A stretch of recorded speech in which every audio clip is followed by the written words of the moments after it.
Le concours Quelle est belle ma prairie est la preuve qu'agriculture et nature peuvent aller de pair.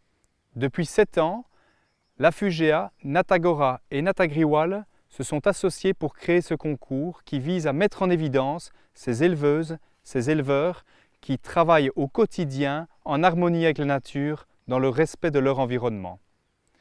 En Wallonie, il existe des fermes d'élevage qui, à travers leurs pratiques, favorisent la biodiversité, la faune et la flore. Nous souhaitons ici vous présenter les 10 lauréats gagnants de cette 7e édition du concours Quelle est belle ma prairie.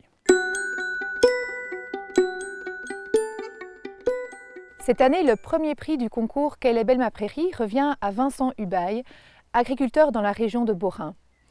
Il est, selon le jury, une véritable source d'inspiration. Depuis 1991, date à laquelle Vincent a repris l'exploitation familiale, il a opéré une véritable transition, en commençant par les blancs-bleus, pour arriver aux limousines bio. Il est également en autonomie fourragère complète. Sa prairie de haute valeur biologique est remarquable, elle présente une vue imprenable, les insectes virevoltent dans tous les sens et les espèces floristiques sont véritablement présentes. Le jury a particulièrement apprécié la transition effectuée par Vincent. J'ai repris la ferme familiale en 1991 sur une ferme blanc-bleu. Et puis progressivement, je suis passé en faible charge avec une race plus rustique, donc de Salers, croisé avec de l'Angus. Et puis après, changer aussi, en passant en Limousin. Donc je suis en autonomie totale sur la ferme. Je fais un petit peu de céréales pour le bétail. Je fauche aux dates qui sont prévues, tout en laissant une zone de refuge. Ma prairie est belle parce que bon, voilà, elle est fort fleurie, elle est bourrée d'insectes. Parce que quand je fauche, il y a plein d'insectes sur mon tablier, la faucheuse, que c'est quand même assez exceptionnel de voir ça.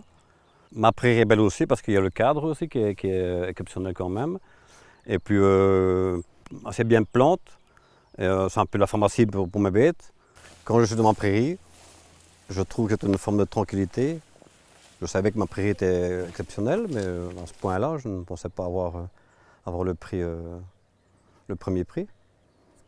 Alors, je compte continuer de la même façon, donc, et j'ai encore d'autres prairies que je pourrais peut-être présenter l'année prochaine, qui sait. Le prix jeune a été décerné cette année à Dimitri Toussaint de Redus. Le jury a souhaité encourager la reprise de la ferme familiale et la transition qu'il a souhaité opérer.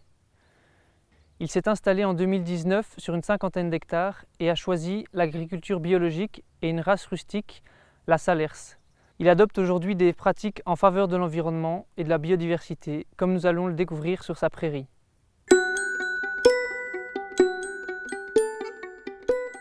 Donc j'ai récupéré cette prairie qui à la base je pensais était un nid de crasse, de mauvaises herbes.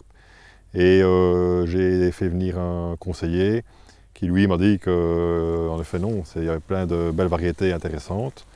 Du coup là j'ai commencé à exploiter cette prairie qui est à l'abandon, je l'ai fauchée, j'ai fait du foin avec.